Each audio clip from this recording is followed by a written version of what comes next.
class ninth. Today we will discuss about our chapter number second. Our chapter number second name is matter around us pure. जो matter है वो हमारे आसपास जो matter है वो कितना प्योर है. चलिए हम अपना क्वेश्चन नंबर फर्स्ट कर लेते हैं. What is matter made up of. क्या है हमारा सबसे पहले देख लेते हैं मैटर क्या होता है. Matter is made up of one और मोर कंपोनेंट नोन एज सब्सटेंस. जो मैटर है वो एक और एक से ज्यादा कंपोनेंट से मिलकर क्या बनाता है, एक सब्सटेंस बनाता है. क्या बनाता है, सब्सटेंस बनाता है. क्या करता है मैटर जो है एक और एक से ज्यादा कंपोनेंट मिलकर क्या बनाते हैं, उसको हम बोलते हैं सब्सटेंस बोलते हैं. चलिए हम फ्लो चार्ट पे आपको ये चैप्टर ये कुछ चीजें हम आपको एक्सप्लेन करने की कोशिश कर रहे हैं. सब्सटेंस मैटर सबसे पहले हमने क्या ले लिया, जो वन और मोर कंपोनेंट नोन एज सब्सटेंस. और हमने क्या सब्सटेंस मैटर हमने दोनों चीज मेंशन कर दी है.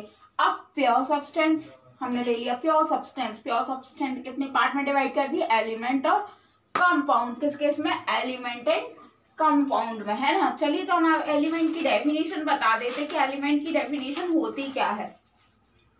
An element in the simplest basic form of pure substance. जो एलिमेंट है वो बहुत element is the in the simplest of or basic और for basic form of pure substance. जो एलिमेंट है वो सिंपलेस्ट और बेसिक फॉर्म में प्रेजेंट होता है. कहाँ पे, प्योर सब्सटेंस में. तो ये हो गई हमारी एलिमेंट की डेफिनेशन. हम सेकंड बात कर लेते हैं कंपाउंड की. A compound substance containing two और more element with are combined together. जो प्योर सब्सटेंस है वो कंटेन करते हैं कितने, दो और दो से अधिक एलिमेंट को. किसको, दो और दो से अधिक एलिमेंट को कंबाइन वो कंटेन करते हैं विथ कंबाइंड टुगेदर. और वो एक दूसरे से जुड़े होते हैं. वो किसको जोड़ते हैं, कंबाइंड टुगेदर. तो ये क्या हो गया हमारा कंपाउंड. फिर से बता देती हूँ. प्योर सब्सटेंस, जो प्योर सब्सटेंस है कंटेनिंग टू और मोर, वो कितने एलिमेंट कंटेन करता है, दो और दो से अधिक. और उसको जो क्या होते हैं, जुड़ जाते हैं एक दूसरे में.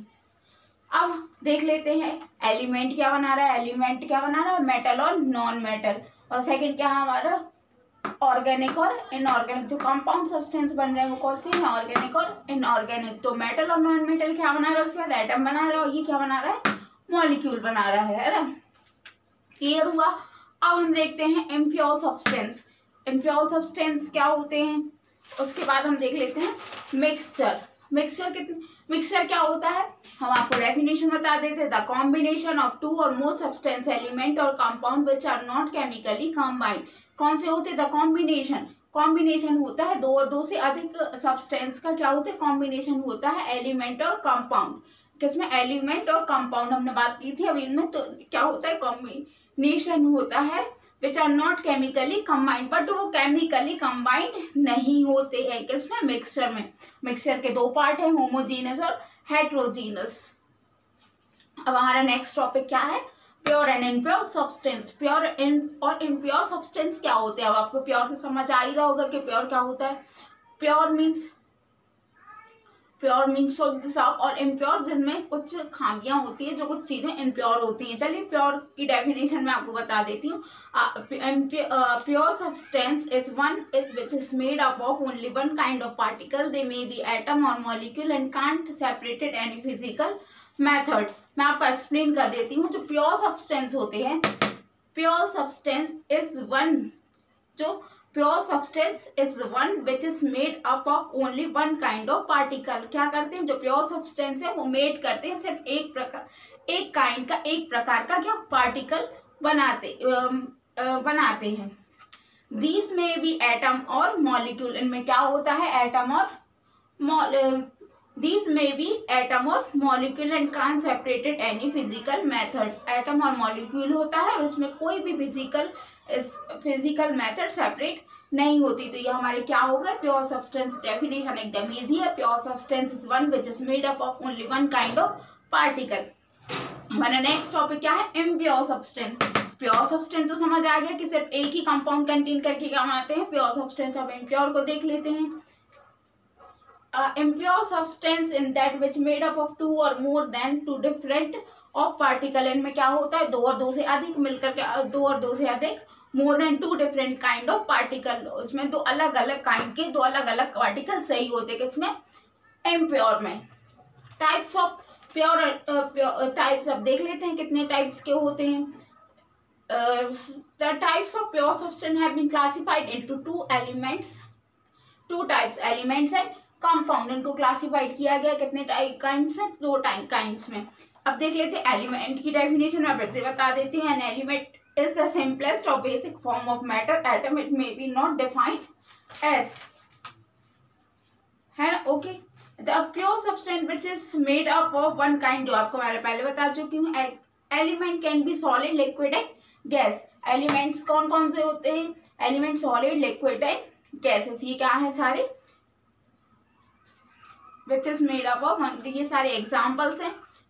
फॉर एग्जाम्पल ये सारे elements can be solid, liquid and gases. For example sodium and carbon elements. ये सारे किसके एग्जाम्पल्स हो गए? Sodium and carbon elements. ये हो गए एलिमेंट्स के एग्जाम्पल्स. चलिए हम नेक्स्ट टॉपिक हमारे जो है उसके बाद मेटल, नॉन मेटल. अब हम बताते हैं कि मेटल्स क्या होते हैं. चलिए हम देख लेते हैं मेटल्स क्या होते हैं. A metal is an element that is malleable and ductile and conduct electricity. Some of the iron, copper, zinc. Metal वो होते हैं, metal is an element. Metal क्या है? एक एलिमेंट. क्या है? एक एलिमेंट है. That is malleable and ductile, conduct electricity. वो कैसे है? क्या कंडक्ट करते हैं? इलेक्ट्रिसिटी को कंडक्ट करते हैं. क्या? मेटल. अब देख लेते हैं हमारा सेकंड जो है इसकी एक एग्जांपल्स बता देते हैं. जैसे आयरन, कॉपर, जिंक. ये सारे क्या हो गए? मेटल्स हो गए. अब देख लेते हैं non metals. Non metal as the name suggested are opposite to metals. अब नॉन मेटल जो इसका नाम रखा है हमने वो इसके अपोजिट, जैसे हम बोल सकते हैं विलोम, इसके जस्ट अपोजिट. इसका इसी को मिला के हमने ये नाम बना दिया. इसके अपोजिट जैसे विलोम शब्द होते हैं ना, हैप्पी का सेट, ऐसे ही हमने इसका क्या बना दिया? मेटल और नॉन मेटल्स. अब डेफिनेशंस देखते हैं metal, non metals. Non metals की क्या? Non metal as the name suggested are opposite to metal. जो हमने बता दिया ये जस्ट अपोजिट नेम है किसके? मेटल्स के. Which means their properties are quite different from the metal. इसकी जो प्रॉपर्टीज होती हैं वो बहुत ज्यादा शांत होती हैं, क्वाइट होती हैं. एग्जाम्पल्स देख लेते हैं. कार्बन और सल्फर जो क्या है? Non metals. क्लियर हुआ स्टूडेंट? इसमें से आपको कुछ जो भी चीजें समझ ना आई हो आप मुझसे आके क्लियर कर लीजिएगा.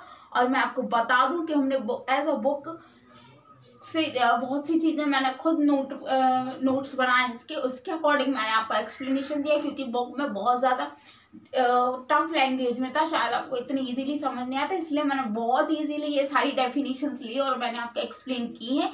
इसीलिए टेंशन मत लीजिएगा. कुछ चीजें आपकी बुक से जस्ट सीक्वेंस वाइज नहीं, कुछ चीजें हैं बट है सारा वही टॉपिक जो हम चैप्टर्स में पढ़ना है.